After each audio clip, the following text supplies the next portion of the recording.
오늘은 신약 성경 누가복음입니다. 누가복음 12장 13절에서 15절 말씀 한 목소리로 같이 읽도록 하겠습니다. 시작. 무리 중에 한 사람이 이르되 선생님, 내 형을 명하여 유산을 나와 나누게 하소서 하니 이르시되 이 사람아, 누가 나를 너희의 재판장이나 물건 나누는 자로 세웠느냐 하시고 그들에게 이르시되 삶과 모든 탐심을 물리치라. 사람의 생명이 그 소유에 넉넉한 데 있지 아니하니라 하시고. 아멘. 오늘은 기도에 대해 묵상하려고 합니다. 지금은 그 어느 때보다 더 기도해야 할 때라는 사실에 우리 모두가 공감할 거라고 저는 믿습니다. 물론 그것에 공감하느냐와 실제로 내가 기도하느냐 아니냐는 전혀 다른 차원의 문제이긴 하지만 적어도 상식적이고 정상적인 그리스도인이라면 그래, 기도해야지, 기도가 필요해 라고는 생각할 것입니다. 감당해야 할 삶의 무게가 만만치 않기 때문입니다. 가벼워지기는커녕 점점 더 무거워지는 것 같다는 생각이 드는 요즘입니다. 지난주에 한 희극인이 어머니와 함께 세상을 떠나는 사건이 있었습니다. 평소 너무도 씩씩하고 성실했으며 평판이 참 좋은 사람이었기 때문에, 게다가 주변인들도 아무런 낌새를 느끼지 못했기 때문에 정말 많은 사람들이 충격을 받았던 것 같습니다. 얼마나 무거운 짐을 지고 있었던 것일까? 홀로 외롭게 고군분투해야 했던 하루하루가 얼마나 힘겨웠을까 싶은 마음에 한 주간 동안 마음이 참 아팠습니다. 일면식이 없던 저였지만 그 무거운 여파가 저는 꽤 오래 가더라고요. 성도들을 만나 기도 제목을 나누다 보면 단 한 분도 예외 없이 무거운 짐을 지고 있으며 그들이 걸어가는 인생의 여정이 만만치 않다는 것을 느끼게 됩니다. 그래서 우리에게는 기도가 필요합니다. 은혜와 도움이 필요한 인생이기 때문이죠. 매 순간 그렇습니다. 아버지의 은혜와 도우심이 필요하지 않은 날은 없습니다. 달력에 표시해 보세요. 그런 날은 없습니다. 그래서 쉬지 말고 기도하라 하신 것입니다. 그래서 이렇게 말씀하신 거예요. 그러므로 우리는 담대하게 은혜의 보좌로 나아갑시다. 그리하여 우리가 자비를 받고 은혜를 입어서 제때 주시는 도움을 받도록 합시다. 아멘. 미래가 참으로 불투명하다는 사실 역시 우리의 기도를 촉구하고 도전하고 있습니다. 문제는 우리가 피조물이기 때문에 그저 내일 일을 모르는 그런 차원의 불투명함이 아니라는 것입니다. 우리의 불투명함은 기대와 설레임을 주는 그런 종류의 불투명함이 아니라 비관적인 불투명함과 전망들로 가득한 시대입니다. 한 개인의 삶뿐 아니라 이 나라와 온 세계가 도대체 어디로 가고 있는 것인지, 어떻게 될 것인지 알 길이 없습니다. 물론 코로나가 그러한 비관적인 전망과 불투명함을 더욱 부채질하기는 하였지만 저는 언젠가는 드러나게 될 인간의 연약함과 어리석음과 탐욕, 이 세상과 세상 시스템의 취약함을 그저 조금 더 빨리 드러냈을 뿐이라고 확신합니다. 상황의 심각성을 느낀 수많은 전문가들과 석학들이 다양한 대안과 의견들을 제시하고 있기는 하지만 그 어느 것도 속시와는 대답이 되지는 못하는 것 같습니다. 게다가 수많은 유튜버들은 검증되지 않은 자신만의 논리와 정보들을 쏟아내며 사람들의 마음을 미혹하고 있습니다. 그 중에 상당수는 잘못된 자기 확신이라고 저는 생각합니다. 저의 영혼에 아무런 유익이 없기 때문에 저는 보지 않고 듣지 않습니다. 저는 그냥 찬양 듣고 이제 음악 듣고요. 제 방에 와보면 주로 어떤 소리가 나와 있냐 하면 숲속의 새소리 10시간, 비 내리는 소리 5시간 뭐 이런 거 틀어놓고 있습니다. 그래서 우리 교육자들도 가끔 제 방에 와서 목사님 이 소리가 지금 새소리 밖에서 들리는 겁니까? 아니, 스피커에서 나오는 거야. 성경은 마지막 때의 중요한 조짐 중에 하나가 소문이 많이 떠돌 거라고 이야기했습니다. 저는 이 시대의 정확한 모습이라고 생각해요. 그러니 무엇을 보고 들어야 할지 판단하기가 쉽지가 않아요. 때문에 기도가 필요한 것입니다. 오직 하나님의 말씀만이, 주님만이 우리의 눈을 밝혀주시고 우리를 빛과 진리로 인도해 주시기 때문이죠. 때문에 저는 세상의 이념과 정보에 대해 지나치게 확신하고 어느 한편으로 치우치는 것은 지혜롭지 않다고 확신합니다. 자신의 경험과 지식을 지나치게 의존하고 확신하는 것도 지혜롭지 못합니다. 겸손한 것이 좋습니다. 가능하면 목소리를 낮추는 것이 지혜입니다. 주님 가르쳐 주십시오. 저를 지도해 주세요. 저는 참으로 어리석습니다. 라고 기도하는 것이 지혜로운 태도입니다. 때문에 지금은 그 어느 때보다 더 기도해야 할 때입니다.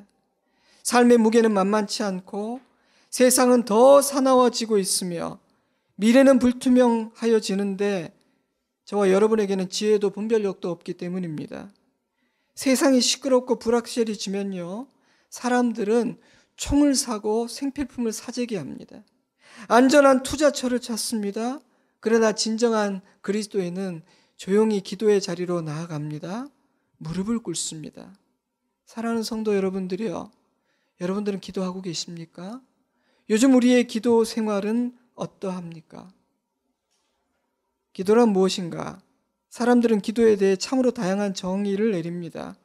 왜냐하면 기도란 한두 마디의 문장으로 그렇게 간단하게 정의할 수 있는 그런 차원의 것이 아니기 때문이죠. 하지만 오늘은 기도란 하나님께 구하고 받는 것이다, 아버지께 요청하고 받는 것이다, 이러한 정의에 조금 초점을 더 맞춰 보려고 해요.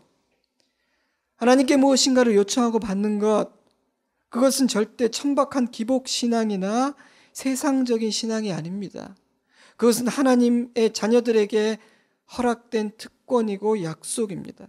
그래서 성경에는 구하라, 그리고 받으라, 이런 명령들이 아주 많습니다. 하나님께 부르짖고 요청함으로 응답받은 이야기는 셀 수 없을 정도로 많아요. 구약과 신약에서 한 절씩만 읽어드리죠. 예레미야 33장 3절, 너는 내게 부르짖으라. 내가 내게 응답하겠고 내가 알지 못하는 크고 은밀한 일을 내게 보이리라. 마태복음 7장 7절, 구하라 그리하면 너희에게 주실 것이요, 찾으라 그리하면 찾아낼 것이요, 문을 두드리라 그리하면 너희에게 열릴 것이니 너희 중에 누가 아들이 떡을 달라 하는데 돌을 주며 생선을 달라 하는데 뱀을 줄 사람이 있겠느냐? 너희가 악한 자라도 좋은 것으로 자식에게 줄 알거든 하물며 하늘에 계신 너희 아버지께서 구하는 자에게 좋은 것으로 주시지 않겠느냐. 여러분, 이런 말씀들을 잘 알고 있으실 것입니다. 근데 이 말씀을 진짜 믿습니까? 만약 믿는다면 우리는 지금보다 더 열심히, 더 많이 기도해야 합니다. 그것이 자연스러운 일이죠. 기도의 질, 기도의 수준에 대해 논하기 전에 우리는 먼저 자신의 기도의 양, 기도의 시간을 돌아보아야 합니다. 대부분의 그리스도인들에게 기도의 양, 기도의 시간이 절대적으로 부족하기 때문입니다. 부끄럽지만 저를 비롯한 이 시대의 모든 사역자들에게도 해당되는 말입니다. 주님은 쉬지 말고 기도하라 말씀하셨는데 우리는 그렇게 하기는커녕 너무 적게 기도하고 있다는 생각을 합니다. 지금은 그 어느 때보다 더욱 힘써 기도해야 할 때임에도 말이죠. 물론 코로나로 인해 모여서 합심 기도하기 어려운 상황이라는 사실이 안타깝습니다. 그러나 그것이 기도하지 않는 이유가 될 수는 없습니다. 왜냐하면 기도란 근본적으로 하나님과 나 사이에서 일어나는 참으로 은밀하고 개인적이고 사적인 일이기 때문입니다. 기도란 그런 것입니다. 물론 함께 기도해야 할 때가 있고 함께 기도하는 것은 중요합니다. 하지만 상황이 허락되지 않는다면 각자의 자리에서 같은 시간에 합심하여 기도함으로 함께 기도할 수도 있습니다. 우리는 이미 온라인 생중계로 진행했던 올가을 새벽기도와 매달 드리는 금요기도회와 순장반을 통해 그런 은혜를 경험했고 또한 연습하고 있습니다. 저는 굉장히 의미 있는 사건이라고 생각해요. 굉장히 중요한 훈련이라고 확신합니다. 이 부분에 대해서는 제가 금주에 보내드릴 수요 말씀 묵상을 참고하시면 도움이 될 거예요. 꼭 들어보시기 바랍니다. 아무튼 오늘 저는 먼저 기도를 더 해야 된다. 기도를 더 해야 한다. 지금은 기도해야 할 때다 라는 말씀을 드립니다. 이것은 제가 여러분에게 드리는 충고가 아니라 하나님께서 저에게 주시는 도전이었습니다. 저는 그것을 나눕니다. 저에게만 해당될 일은 없으니까요. 어느 선교사님의 간증을 들었습니다. 그분의 어머니는 남편이 야쿠차인 줄 모르고 결혼을 했다고 해요. 근데 결혼하고 보니 남편이 야쿠차 조직원이었다고 해요. 결혼 생활은 매우 험난했고 소망은 보이지 않았습니다. 이대로는 안 되겠다. 내가 무엇인가 사생결단하고 하나님께 도움을 구해야겠다라고 결심한 어머니는 그날부터 어린 아들을 데리고 상가에 있는 자그마한 교회 예배당으로 가서 기도하기 시작했다고 해요. 매일 밤 12시쯤 되면 그곳에 찾아갔고요. 새벽 5시, 5시 반 새벽 기도가 시작되는 그 시간까지 자다가 울다가 부르짖다가 기도하는 일을 매일 했다고 해요. 기도의 내용은 굉장히 단순했다고 합니다. 하나님, 우리 남편 예수님 믿게 해주세요. 하나님, 지금은 야쿠차로 살고 있지만 예수를 믿을 뿐 아니라 장로가 되어서 하나님만을 섬기는 자가 되게 해주세요. 하나님, 돈이 필요한데 잔돈을 셀 수 있을 정도로만 주세요. 그래서 매일 하나님을 의지해야만 살 수 있게 해주세요.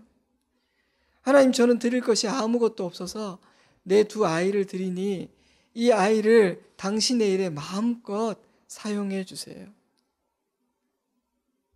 그 기도의 내용을 듣는 친척들 모두가 비웃었다고 합니다. 왜냐하면 그 중에도 어느 하나도 가능해 보이는 일이 없었으니까요. 그런데 이 선교사님이요, 어머니의 그 모든 기도가 하나도 남김없이 다 응답되었다고 간증을 하더라고요. 그 간증을 들으면서 제가 많이 부끄럽고 도전이 되었습니다. 그 어머니만큼 기도했는가? 저는 그분의 발끝도 못 따라가거든요. 사랑하는 성도 여러분, 하나님께서 우리를 기도의 자리로 부르고 계십니다. 우리는 지금보다 더 많이 기도해야 합니다. 의심하지 않는 믿음으로 간절함으로 기도해야 합니다. 주님은 구하는 자에게 좋은 것을 주시겠다 약속하셨고 선교사님의 어머님은 그 믿음과 열정으로 그 약속을 체험했습니다. 오늘은 기도의 보다 깊은 차원에 대해서 묵상해 보려고 해요. 다시 한번 오늘 읽은 누가복음 말씀 자막을 보여주시길 바라요. 여러분 성경을 펴시면 더 좋습니다. 무리 중 한 사람이 예수님께 나아가 도움을 요청하였습니다.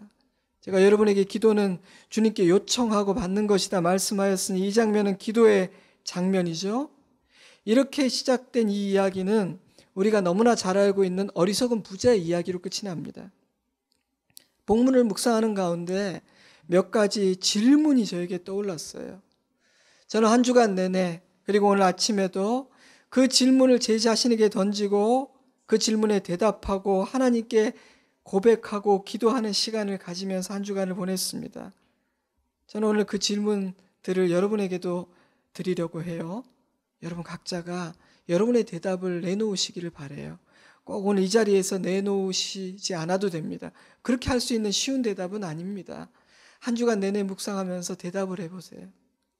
첫 번째 질문은 나는 무엇을 구해야 할지 아는가라는 질문입니다. 나에게 진정 필요한 것은 무엇인가? 무엇이 진정 중요하고 가치 있고 영원한 것인가?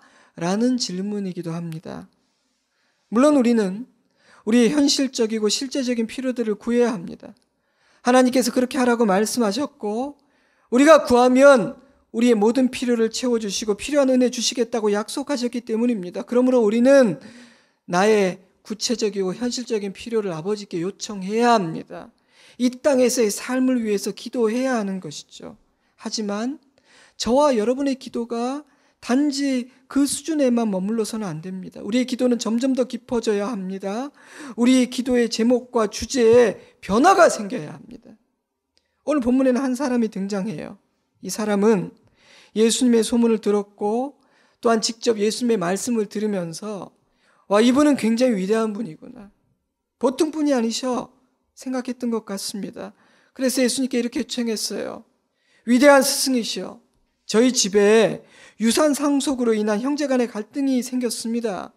선생님의 그 놀라운 권위로 내 형에게 명령하여 나의 정당한 권리를 찾을 수 있도록 도와주십시오. 유대인들은 복잡한 문제가 생겼을 때 변호사를 찾아가지 않고 랍비를 찾아가서 도움을 청했습니다. 또한 그들에게는 전통적으로 내려오는 유산 상속에 대한 규례가 있었기 때문에 그가 했던 그러한 요청 자체에 문제가 있다고 우리가 쉽게 그렇게 단정 지을 수는 없어요. 그런데 주님께서는 그의 요청을 단호하게 거절하셨습니다.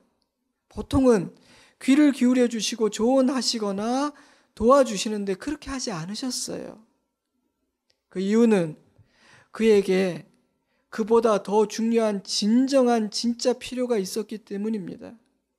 지금은 그런 것을 구할 때가 아니었기 때문이라고 저는 생각했습니다. 다른 날이면 어떻을지 모르지만 적어도 그날 그 순간만큼은 예수님에게 그런 도움, 그런 은혜를 요청할 때가 아니었다는 뜻이에요. 그래서 예수님은 그의 관심을 전혀 다른 곳으로 돌리셨습니다. 그리고 이렇게 말씀하셨죠. 너의 진정한 필요는 바로 이것이야. 지금 너는 나에게 이것을 구해야 해. 너는 유산 문제로 고민하고 갈등하고 있지만 그것이 지금 내 인생의 제일 중요한 문제라고 생각하고 그 은혜를 구하고 있지만 그것이 네 인생의 핵심 문제가 아니야. 저는 이 말씀 묵상하는데 야복강 나루에서 밤새 씨름했던 야곱이 생각나더라고요. 야곱의 두려움은 형 에서였습니다. 에서라는 거대한 산만 제거되면, 에서라는 문제만 해결되면 나는 걱정이 없겠다, 그는 생각했습니다. 하지만 하나님의 생각은 달랐습니다.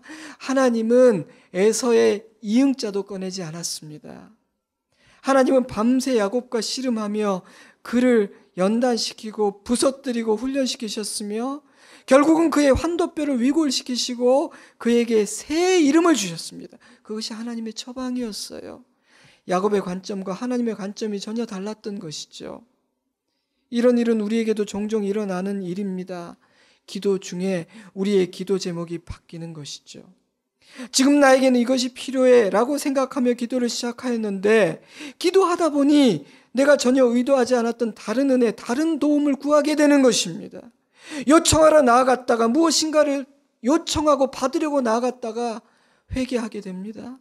나는 이것이 부족하다고 생각하며 불평하러 나아갔다가 감사의 기도를 드리게 됩니다.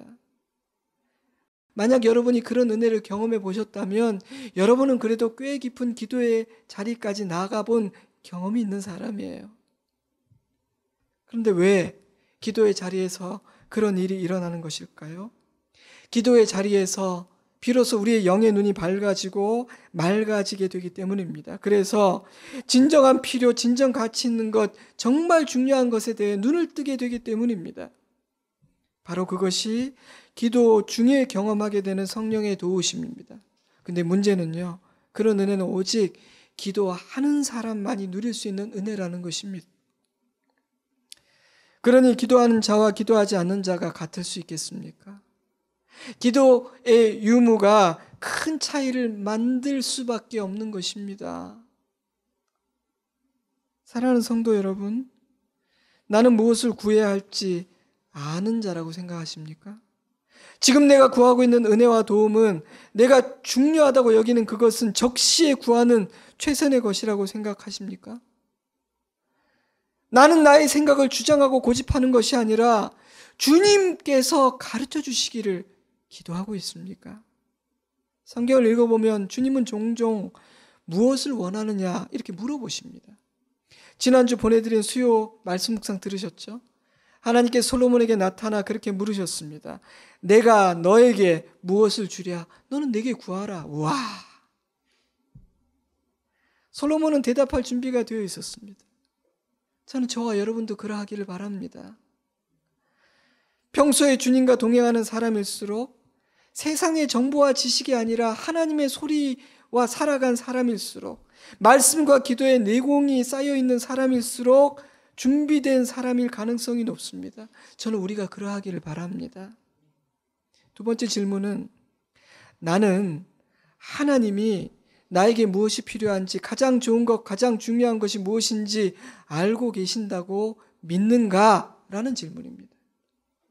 이 사람은 형과의 갈등을 해결해 달라고 요청했죠. 부모가 남긴 유산을 그들의 법에 따라 공정하게 나눌 수 있도록 도와달라는 간구였습니다.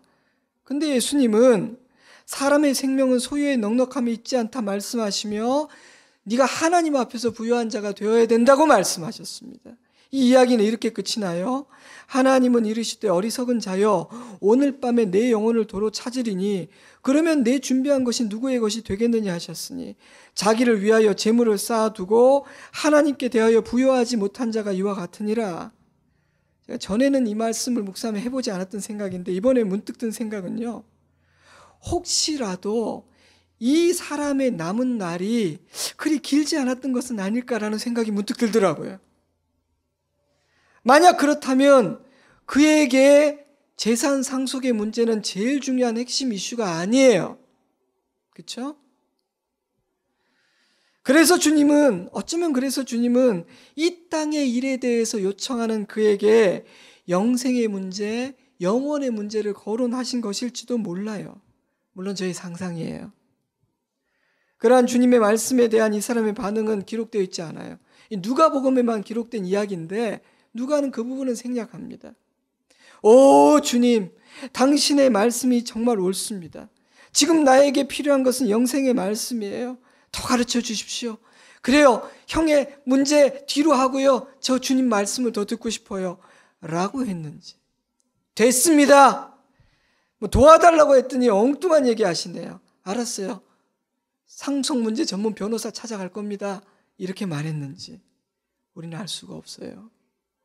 다만 좁고 얕은 시야를 지닌 나에게는 이 문제가 가장 중요해 보이지만 모든 것을 아시고 멀리 보시는 예수님께서 아들아 이것이 아니라 이것이 더 중요해 라고 말씀하시니 예수님 말씀이 오라 라는 믿음이 있느냐 없느냐에 따라 그의 반응은 결정되었을 거예요. 그렇죠?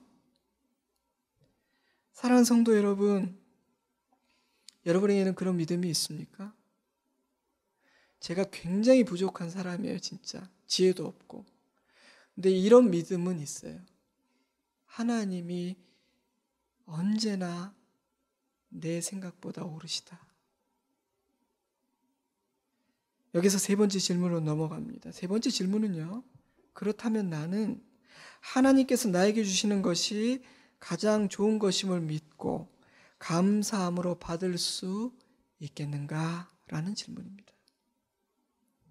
이 질문은 나의 뜻이 아니라 당신의 뜻대로 되기 원합니다. 나는 당신의 뜻을 제일 기뻐합니다. 라고 기도할 수 있겠는가라는 질문이기도 해요. 만약 잘 따라오다가 이 세 번째 질문에 이르러 잠시만요 라는 생각이 든다면 우리는 하나님의 선하심과 인자하심, 나를 사랑하심을 믿지 못하고 있는 겁니다. 하나님께서 나에게 주고자 하시는 것은 언제나 좋은 것이라는 사실을 안 믿는 것입니다. 그래서 나의 뜻이 아니라 주님의 뜻대로라고 그래도 될까 겁을 먹는 것입니다. 만약 하나님을 진정 신뢰한다면, 하나님의 선하심을 확신한다면 주님의 뜻대로 되는 것이 왜 두려울까요?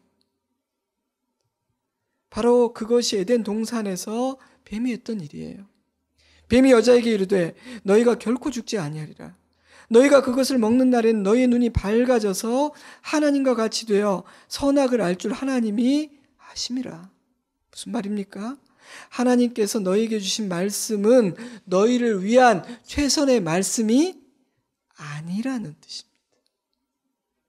하나님이 제시하신 길보다 사실은 더 좋은 길이 있다는 말입니다. 심지어 더 좋은 길이 있다는 것을 하나님이 알고 계심에도 어떤 이유 때문에 우리에게 최선의 것을 하나님이 주지 않으셨다는 말입니다. 굉장히 교묘하지만 엄청난 망언이에요. 안타깝게도 아담과 하나 하나님을 신뢰하지 않았습니다. 그들은 아버지의 선하심과 사랑을 의심했습니다. 그래서 자기 뜻대로 했어요. 하나님이 주신 것이 아니라 내가 원하는 것을 취했습니다. 결과가 어땠나요? 파멸입니다. 절망입니다. 불행입니다. 고통입니다. 수고입니다. 여러분, 결국 모든 영적인 전쟁의 핵심, 우리가 하게 되는 모든 선택의 핵심은 하나님을 신뢰할 수 있는가 없는가입니다. 하나님은 선하시며 나를 사랑하는 분이시라는 사실을 언제 어떤 상황에서도 믿을 수 있느냐 아니냐, 바로 그 지점에서 승부가 갈리는 겁니다. 하나님이 나에게 주시는 것이 가장 좋은 것임을 믿고 감사함으로 받을 수 있겠는가? 나의 뜻대로 맛이 없고 주님의 뜻대로 되기를 원합니다라고 기도할 수 있겠는가? 여러분의 대답은 무엇인가요? 쉬운 대답 아니죠. 또 쉽게 해서도 안 되는 대답이에요. 그래서 제가 한 주간을 생각하라는 겁니다. 어쩌면 한 달을 묵상해야 되기도 하고 평생 묻고 답하면서 지내야 되기도 하고요. 좋은 날에는 가능할지도 모르겠어요. 내 마음에 맞는 일 앞에서는 그렇게 기도할 수 있을 것도 같습니다. 그러나 고난의 날, 내 삶의 실타래가 엉키고 설키는 순간에 이런 고백을 하기는 쉽지 않을 것 같아요. 하지만 저의 경험으로 볼 때는요, 그런 날에 이런 고백을 하면 얽히고 설킨 실타래가 한순간에 풀어지고 풍랑이 잠잠해지게 됩니다. 우리의 힘으로 실타래를 풀려 하면 할수록 더욱 꼬이고 풍랑 앞에서 용을 쓰면 쓸수록 진이 빠지고 절망감만 더 커질 뿐입니다. 그러므로 여러분, 오늘 이 고백을 드릴 수 있기를 주님의 이름으로 축복합니다. 마지막 네 번째 질문은, 나는 하나님께 가르쳐 주시기를 구하는가? 나는 순종할 자세가 되어 있는가? 라는 질문입니다. 사랑하는 성도 여러분, 매일 매순간 하나님께 나의 갈 길을 보여주시고 훈계하시고 지도해 주시기를 요청하십시오. 그러한 기도를 하루를 시작하십시오. 중요한 순간마다 잠시 눈을 감고 또는 하늘을 우러러보며 멈추어 서서 그렇게 기도하십시오. 왜냐하면 저와 여러분은 무엇을 구해야 할지를 모르는 사람들이기 때문입니다. 우리에게는 지혜가 없어요. 그래서 때로는 진짜 확실하다라고 생각했는데 그 선택을 한 지 얼마 되지 않아서 아차 싶을 때가 많아요. 우리는 어리석고 시야가 좁을 뿐 아니라 육신의 정욕, 안목의 정욕, 이생의 자랑에 눈이 어두워진 존재이기 때문입니다. 게다가 이 세상은 너무 시끄럽고 저마다 자기가 옳다하며 싸우고 분열하고 갈등하고 서로를 미워하기 때문입니다. 그러니 우리는요, 가르쳐 주시기를 구해야 돼요. 우리에게는 지도자가 필요해요. 인도하시는 목자가 필요합니다. 근데요, 가르쳐 주시기를 기도할 때는 언제나 순종하겠다는 기도를 덧붙이셔야 합니다. 생각해 봐가면서 하겠습니다가 아니라 가르쳐 주시면 무조건 순종하겠습니다 라고 기도해야 합니다. 응답을 듣기 전에 무슨 말씀을 하실지 모르는 때에 미리 순종의 고백부터 먼저 믿음으로 드리라는 겁니다. 그게 가르침 받는 자의 자세예요. 그런 기도는 하늘 아버지를 기쁘시게 합니다. 그래서 우리의 기도를 듣고 응답하실 뿐 아니라 내가 구하지 않았던 것까지 다 책임져 주십니다. 가르쳐 주실 때 완고하고 어리석은 말이나 노새처럼 굴어서는 안 됩니다. 겸손해야 합니다. 들을 귀가 있어야 하고 순종하는 믿음이 있어야 합니다. 그러니 목소리를 낮추어야 됩니다. 자기를 주장하지 마십시오. 가르침을 잘 받고 겸손히 주님을 따르면 우리 인생의 결론이 나쁠 수가 있을까요? 없을까요? 없어요. 오늘은 기도에 대해 묵상했습니다. 기도의 특권을 놓치지 않는 우리이기를 바랍니다. 더 힘써 기도할 수 있기를 바라요. 우리의 기도가 더 깊어지기를 소원합니다. 아버지의 마음을 헤아리는 자녀의 기도, 구해야 할 것을 구하는 지혜로운 자녀의 기도이기를 바랍니다. 나는 무엇을 구해야 할지 아는가? 나는 하나님이 나에게 무엇이 필요한지, 가장 좋은 것, 가장 중요한 것이 무엇인지를 아신다고 믿는가? 나는 하나님이 나에게 주시는 것이 가장 좋은 것임을 믿고 감사함으로 받을 수 있겠는가? 나는 하나님께 가르쳐 주시기를 구하는가? 나는 순종할 자세가 되어 있는가? 이 네 가지 질문 하나하나에 대한 나의 대답을 하나님 앞에서 내놓으시기 바랍니다.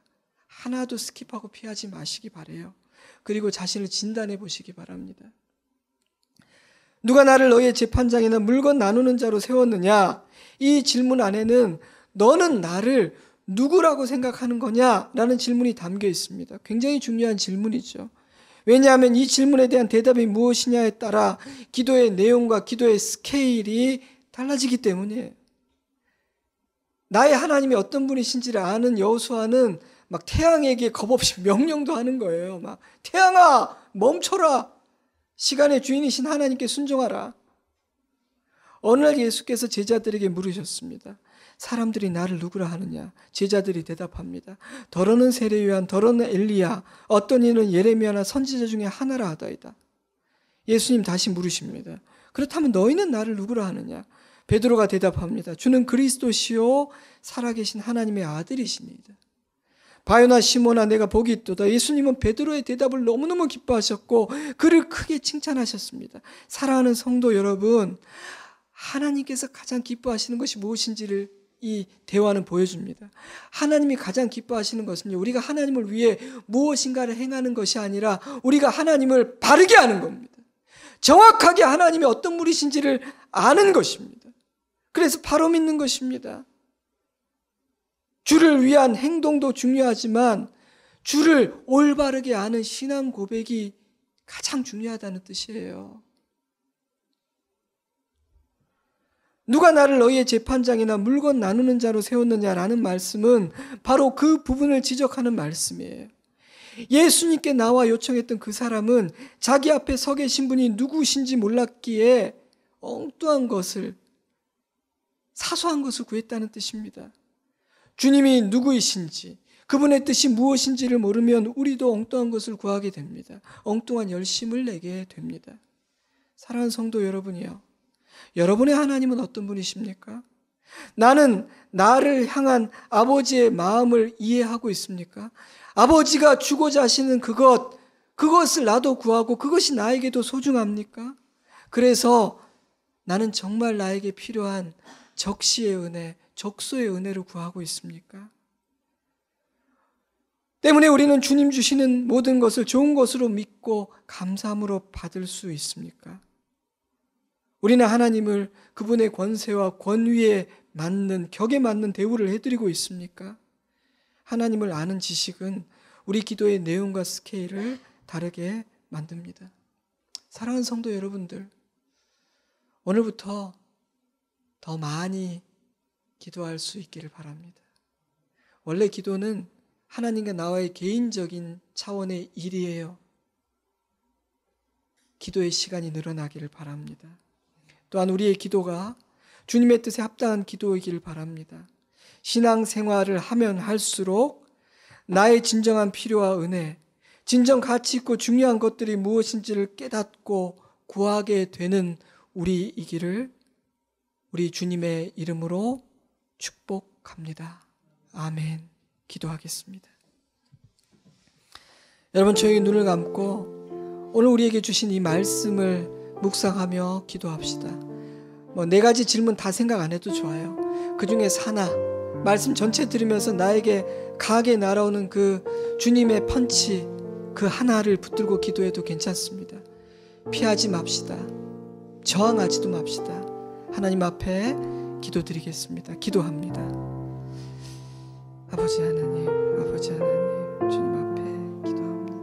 아버지 앞에 나아갑니다. 하나님 아버지, 하나님 아버지, 주님 앞에 나아갑니다. 주님 앞에 나아갑니다. 주님 앞에 나아갑니다. 아버지, 감사합니다. 제가 더 기도하겠습니다. 그런데 단지 저의 생각에 갇힌 기도가 아니라 주님의 마음에 합한 기도를 드리기를 원합니다. 아버지, 아버지, 그리고 주님의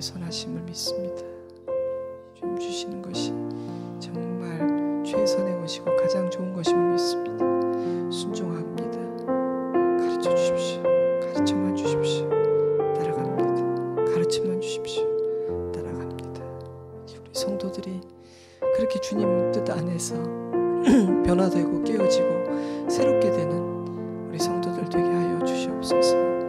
아버지, 주님 찬양합니다. 아버지 감사합니다. 주님을 높입니다.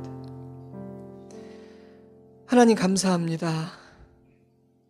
기도의 특권, 놀라운 기도의 은혜, 자녀로서 아버지께 구할 수 있는 신분 갖고 있음을 감사드립니다. 이제 더 기도하기를 원합니다. 그리고 우리의 기도가 아버지의 뜻에 합한 그런 기도이기를 원합니다. 내 생각에 갇힌 기도가 아니라 아버지의 마음을 헤아리는, 이해하는 자녀의 기도이기를 원합니다. 아버지의 선하심을 확신합니다. 그래서 아버지께서 허락하시는 모든 것은 나에게 최고의 것임을 믿습니다. 그래서 나의 뜻이 아니라 아버지의 뜻대로 되기를 기도합니다. 아버지께서 주고 싶은 것을 나에게 주시기를 원합니다. 가르쳐 주시옵소서. 순종하겠습니다. 주님, 우리 사랑하는 성도들 은혜와 도움이 필요합니다. 더 많이 기도하게 도와주시고 기도의 자리에서 주님을 만나고 주님의 마음을 깨닫게 되는 그 기쁨과 감격이 성령 충만의 역사가 넘치게 하셔서 주님께 구하고 받는 놀라운 감동이 매일매일 넘치게 하여 주시옵소서. 주님을 찬양합니다. 예수님 이름으로 기도드리옵나이다. 아멘.